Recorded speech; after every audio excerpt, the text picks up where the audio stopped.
All rise for the flag salute.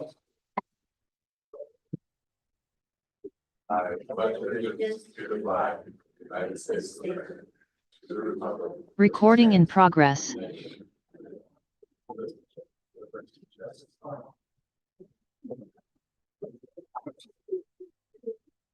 Introduction to the board, starting with Jeff. Jeff Martin. Arjan Salvador, Marie Toomey, Jeffrey Grandy. Hollis Silverly, Robert Lee. Randy Carmody. Aaron Baird. Tricia Erie. No agenda revisions this evening. Approval of the board meeting minutes from December 9th. Motion to approve. Second. Any additions or corrections? Hearing none, all those in favor say aye. Aye. Opposed? Motion carries. Student representative report. Again.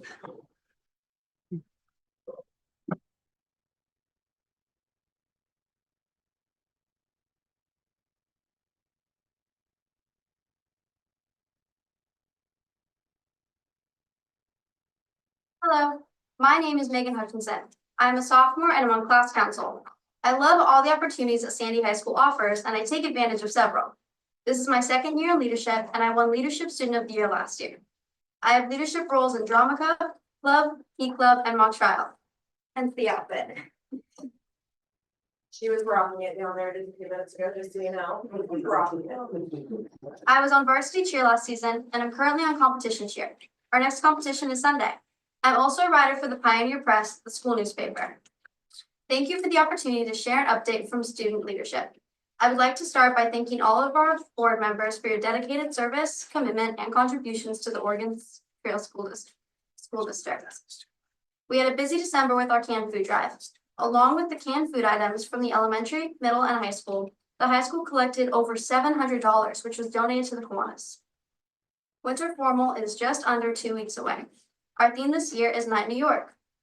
We are looking forward to a great evening.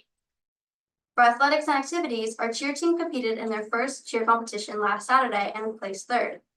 Last Friday night, we hosted our first doubleheader of the year, and it was also a community night. We had a great turnout of students and community members. Thank you again for the opportunity to speak tonight. Thank you very much.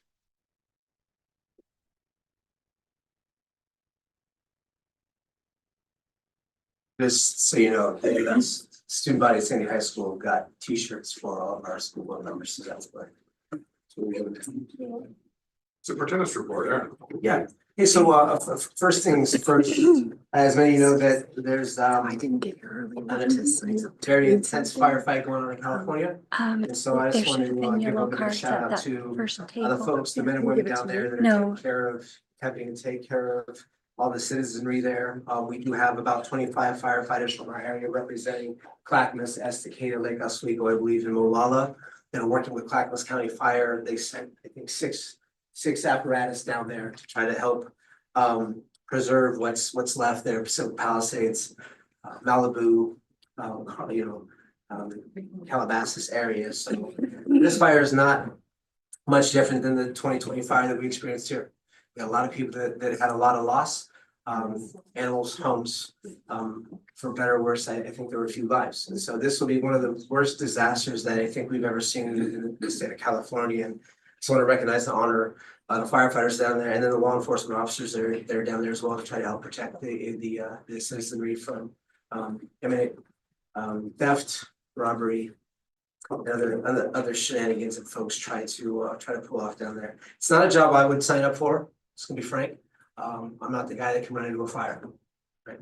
I'm not the guy that's gonna stand in front of a bull either. So, so on behalf of the Oregon Trail School District, firefighters, law enforcement, if you have friends or family down there, we respect and honor what you're doing. And we appreciate every minute they get. So I want to get that out. Second, state enrollment is still down. We're coming upon the next session starts on the 21st. It's a long session. There's lots and lots of bills on the table. Not any number of bills from bills to try to provide solutions for mental health, to PERS, to infrastructure.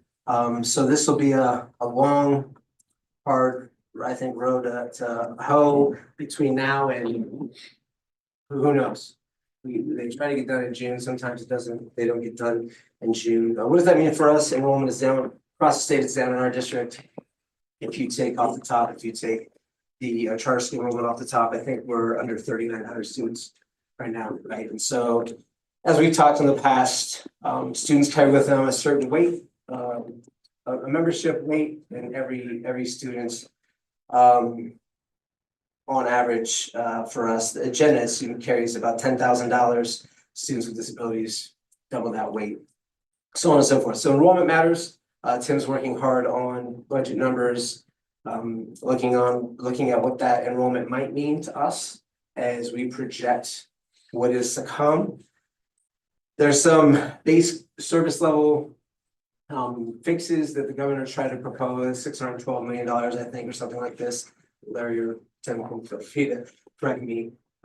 However, most of the PERS liability consumes that money straight away. Right? So we have to take a look at our current service level, what our total expenses are now against any roll-up costs going into next year. Our roll-up costs are about 7 to 9%. So something to keep in mind as we move into this next fiscal year. As always,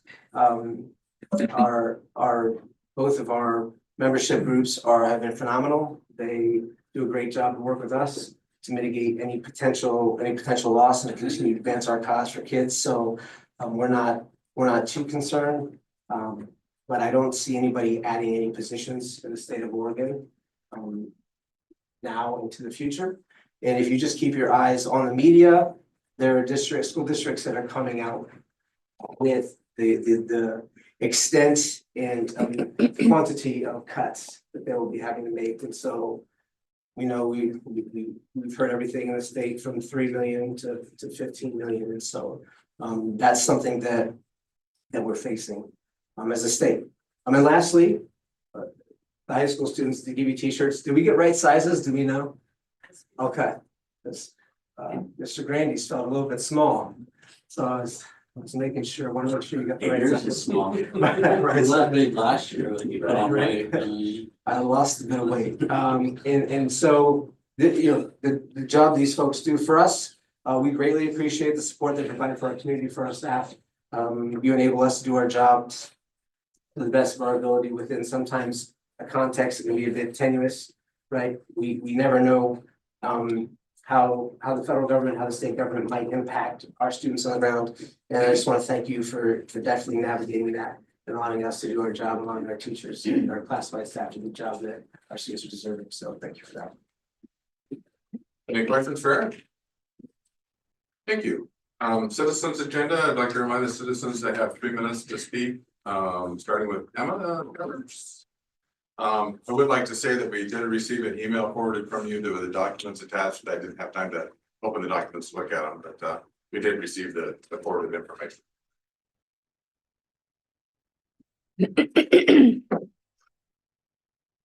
First of all, I want to say thank you for always allowing public community members to come speak in front of you and in front of my name is Emma Cappers. I'm a senior at Sandy High and a 7th grader at Boring Middle School. I also am a proud special ed teacher that I've been teaching for Centennial for 24 years. I came here in November asking for the board to consider adopting a phone-free school system.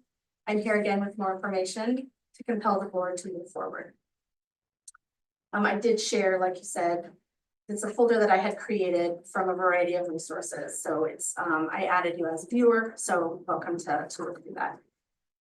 There are many studies showing mental health improvements, increases in physical activity, reductions in bullying, and positive academic outcomes when schools go phone free.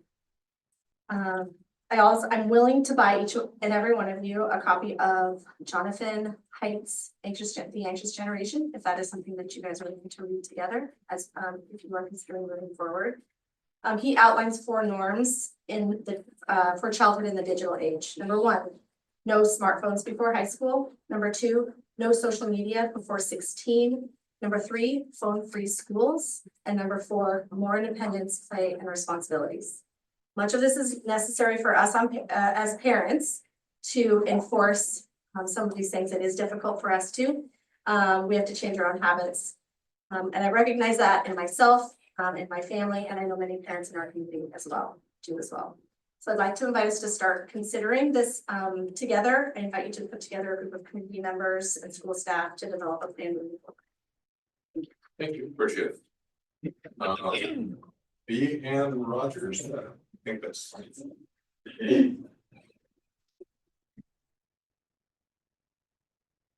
Apologize for being late. I was waiting by the front door for a long time, thinking that was where you were in. So I sent this letter, previously, and I wanted to address you, as board members and tell you that my name is Ann Rogers and I've lived in Sandy for 39 years. And I have strong concerns about the district only having one librarian for 5 elementary schools. And while I understand the need for balancing the budget and for cost cutting, for what Aaron said, it's clear that's a real problem. The current system you have negatively impacts students and teachers alike. I am a classified sub and I've subbed for librarian Carrie Bryant twice this year. I volunteered my time for training on 2 separate occasions so that I would be ready for the rapid pace of 15-minute library periods at both Furwood and Kelso. I urge the board to carefully consider hiring an additional library staff for the following reasons. Having only one librarian means that she meets with 12 to 17 classes per school day. This works out to 15-minute library periods, and there is barely time for the administrative duties of checking in and checking out books. Actually providing inspiration and instruction is lost in the literal shuffle. It is a shame to have to say I don't have time when kids ask for help finding a book. The average enrollment at each of the main grade schools is approximately 350. It is unrealistic for one librarian to meet the needs of 350 students in one school day. Additional library staff would allow for a much more reasonable 30-minute library period. The current rushed atmosphere communicates absolutely the wrong message to students. A library should be a quiet, reflective, and inspirational space. Let's not allow our fast-paced, multitasking culture to infiltrate our students' joy in books and reading. I don't currently have any children or grandchildren in the district, but I'm a concerned citizen who is passionate about literacy. I respectfully urge you to consider hiring additional library staff. Thank you. Thank you, appreciate the info. I don't believe we have a certified report. And I don't believe we have a classified report this week. Consent agenda, I'll entertain a motion for the consent agenda. So moved. Second. It's been moved and seconded. Any discussion? Hearing none, all those in favor say aye. Aye. Opposed? Motion carries. Action item, out of state travel for nationals, Katie McIntyre.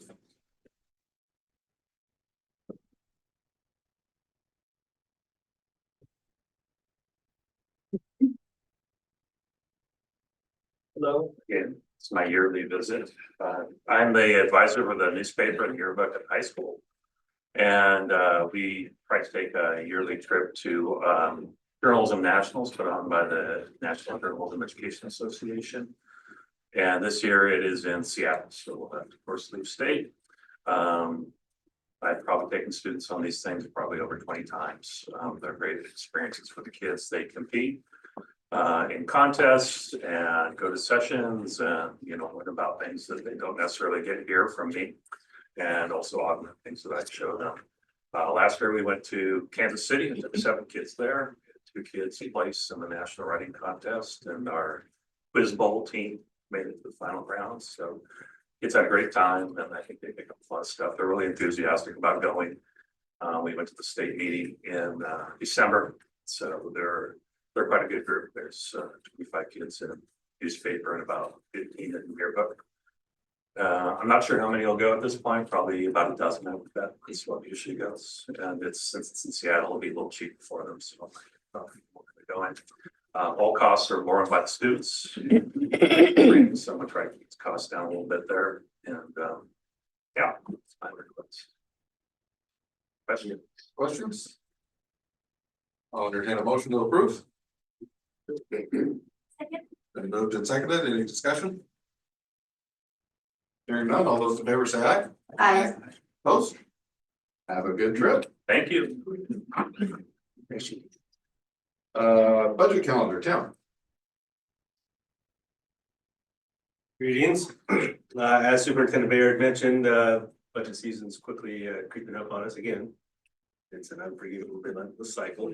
It'll be exciting this year because we will have yet another tier of uncertainty because of legislative session and what's all going to fall out of that, both in terms of funding coming to us and money taken away from us for funded initiatives which happen during session. So that said, we still need to do our side of the house, which is plan and execute a budget. So we have in front of you this budget calendar that we put in front of the board every year this time of year.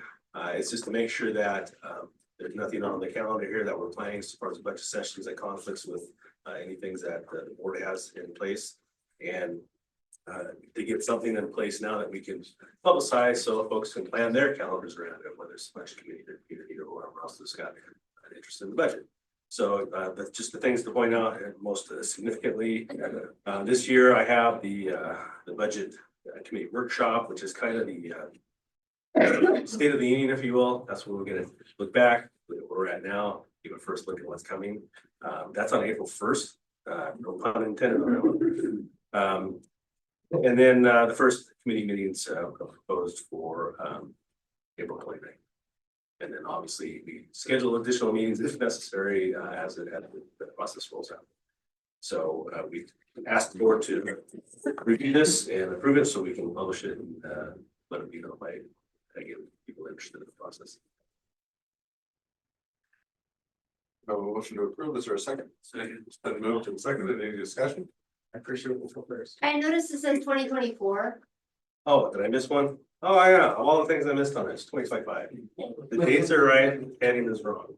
So I have to recycle the. All right. So the motion is to approve as amended to 2025. Any further discussion? Hearing none, all those in favor say aye. Aye. Opposed? Motion carries. Do we have open budget committee positions? There are some openings available. And we'll bring forward, there's a couple other expiring members who I believe are interested in reappointment as well. So hopefully bring some candidates to you next session. Which still leaves us plenty of time to, if there's any new folks, have that sit down session to kind of get them oriented. Perfect. Yeah. Thank you. Second reading of policy JED ARN. You want to do together or something? We can do this together. So the first reading of this policy took place last month. You've had some time to take a look at it. If there are any questions of the policy, we'd be glad to address it. If there are no questions about this policy referring to student attendance at the high school and absences and excuses, then we will take action to approve the policy in its updated form. We brought this policy to align and exactly with the current state policy. Any questions for Aaron? Hearing none, if we're willing to approve at this point, we can approve this month or we can read it again next month. Been moved and seconded. Any discussion? Second. Okay. No discussion. All those in favor say aye. Aye. Opposed? Motion's carried. Approval of the 2025 Martinez ESD Service District Service Plan. Superintendent Hidby. Well, thank you. Good to be here with you this evening and good to see you all again. This is our annual visit when we come to share with you our local service plan for the 25-26 school year. But before we dive into that, I do want to share a few thank yous to you. Beginning with a thank you to your superintendent, Aaron Bear, for being part of our Chief Administrators group. He is an inspirational source of information and a great participant with that group. We also want to call out and say thank you to those Oregon Trail School District staff members who are serving on our advisory group members.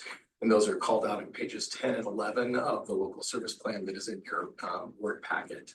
Those folks are professionals who are meeting regularly with their regional colleagues in advisory groups, and those are facilitated by Clackamas CSD, and we really appreciate their commitment to this collaborative work with peers across our country.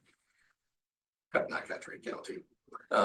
And last but not least, we want to say thank you to you, school board members. January happens to be School Board Appreciation Month, and I would be remiss not to mention that. And we are grateful for your leadership and your dedication and your volunteer service on behalf of students and families and youth in this community, and for public education in general, not just in January, but all year long. And as a gesture of our thanks, we did bring you with a set of note cards that feature student work from our 2024 Clackamas CSD Regional Art Show. I also want to extend an invitation to any board member to serve on our Clackamas CSD Budget Committee, which meets in May every year to review and approve our annual budget. And we have had a trail participation in the past, and we would welcome that again this year. If someone is interested, just let your superintendent know, and we would love to welcome you aboard. So I want to direct you to the information regarding the local service plan that was in your packet, and there's a hard copy for you there as well. A few notes about that local service plan and how we create it. It is developed annually and it is required by the state. It covers all services that the ESD will provide to all of our local school districts in the coming fiscal year. Our district advisory groups begin planning and providing input on that plan development. And then the plan is put before our regional superintendents and our ESD board before it comes to you for approval. It reflects very productive partnership between Clackamas CSD and all the school districts that we do serve. It's a comprehensive review of our services, beginning with a resolution services, and those are the services that are available to every school district.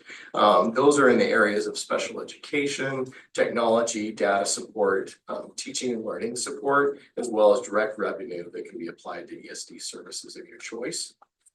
It also covers contract and grant services. Those are paid for by multiple state and federal sources or directly by districts who are requesting them. And that includes areas like early learning and student support services and many special education programs, technology, and teaching and learning services. This, again, this local service plan has been approved by the Clackamas Chief Administrators Council, and that includes all 10 Clackamas County School District Superintendents and the president of Clackamas Community College. And it also has been approved by our board of directors, the Clackamas CSD, and that's here tonight for your review and your approval. There are a couple other items that were shared with you as well, and those are in your packet. And I want to direct your attention to them, beginning with this document here, which is a review, a fiscal year review for Oregon Trail School District for 23-24. That's a detailed report for your district that indicates the overall value of services that were delivered by Clackamas CSD. And it highlights some of the key service areas that we've made available. And your print packet includes the information for all of the other 9 school districts as well. The Oregon Trail highlights I would share with you, nearly $5.6 million of value of total services were provided. That's an increase of nearly $600,000 over last year's report, and that more than $900,000 in revenue funneled directly back to you. And our partnerships include providing early learning services, including a free preschool program, serving migrant youth, improving student improving supports for multilingual students, and providing special education services to students with very complex needs. It also includes providing a range of data and technology support and improvements and enhancements to curriculum and instruction in diverse areas like literacy, math, CTE, and STEM. And we really hope the format of that report is helpful to you, and we would welcome your feedback if you would like to see that changed to be more useful. And then last but not least is a annual report titled OLN that's also included, and that's just for your information as well. And that just covers roughly the period from fall 23 through fall 24. That uses data and storytelling just to share a little bit more about what Clackamas ESD does and the impact that we have in our region. And we also, that report is useful to you and would welcome your suggestions for improvement and if any information you would like to see included in future reports. Then there are two flyers that were inside your packet as well. And I'll call your attention to both of those. One of those is just a flyer for Clackamas County public school, K-12 public schools, a snapshot. That is a resource that was developed from input and feedback from our superintendents in the county that we used for a legislative breakfast with Clackamas County legislative delegation. And in your advocacy over the next or during the session, if you would like more copies of that, we would welcome and be happy to provide that for you. And then last but not least, there was a flyer, save the date, January 28th. Clackamas CSD is hosting a public meetings law training for board members, which is now required for all public board members during their term. And we have it January 28th, so there's still time if you would like to join us. And I think at least one of you, I think you're coming. Yeah. All right. And now I'll pause for questions if you have any. Any questions? Hearing none, I'll entertain a motion to approve the Clackamas CSD local service plan. Been moved and seconded. Any discussion? Hearing none, all in favor? Aye. Opposed? Motion carries. Thank you for the presentation. Thank you very much. Information discussion, first reading of policy EFA. Tim. Ready?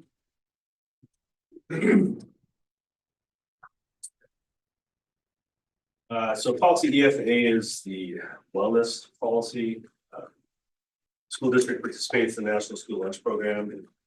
Back in 2015, a couple administrations ago, the Healthy Hunger Free Kids Act was passed. And then shortly after that administration left, the actual rules were put in place, which created a requirement for a wellness policy if you participate in the National School Lunch Program. So what's happened in the National School Lunch Program is that, you know, the program's evolved over time from let's keep kids fed to helping kids, hungry kids don't learn, to we need to change the nutrition standards of food in school because kids need to learn how to eat, you know, nutritious food. Now the program is trying to look at a more universal requirement of wellness as it relates to the student body. Again, a requirement as quid pro quo if you participate in the National Lunch Program. When the policy first came into place, we just adopted a like policy that was developed from OSBA. They did their best looking at what requirements were put out under this wellness plan requirement. But since then, the USDA did publish some more specific guidelines.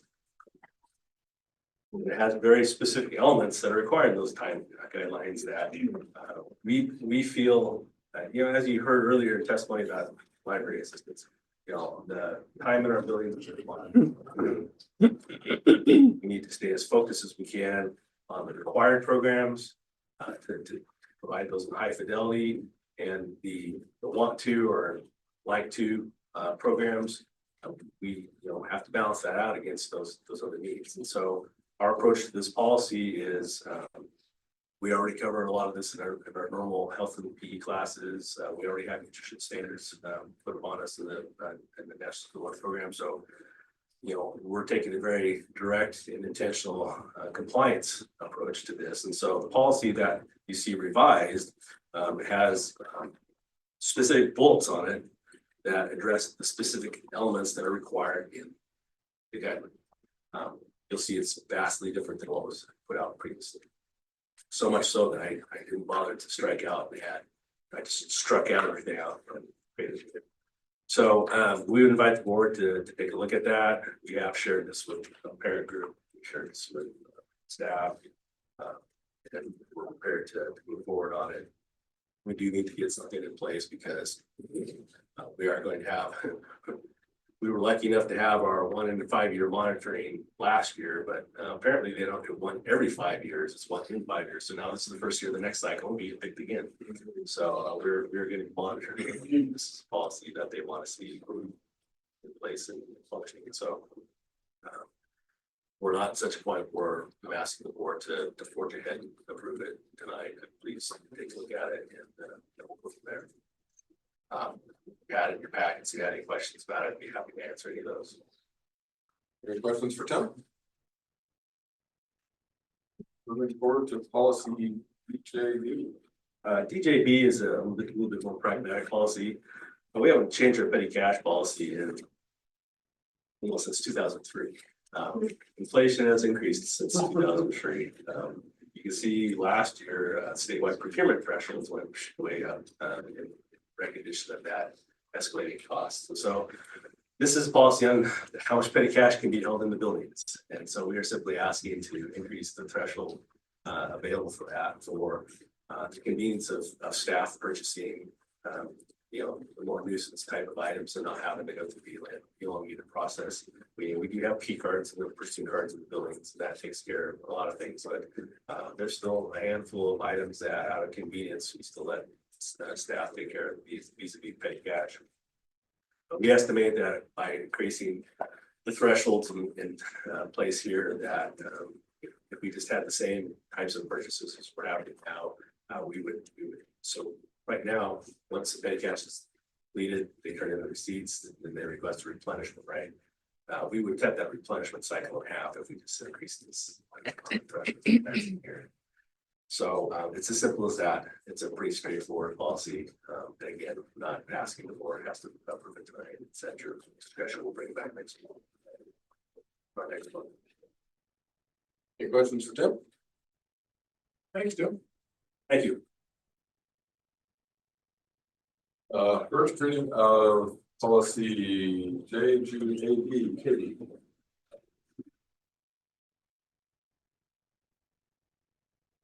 I like to follow Tim because mine don't have as rich a backstory as those do. There's no like nutrition programs or anything exciting. So this is our restraint and seclusion policy. There's some required minor changes. You can see those in there. It doesn't really change the content of the policy. There's just some updates that needed to be done. I'm happy to answer any questions. Any questions for Katie? Thank you. Announcements, February 4th is OTSD's next board meeting, and February 10th is our next board meeting. Nothing else to go forward, the meeting's adjourned.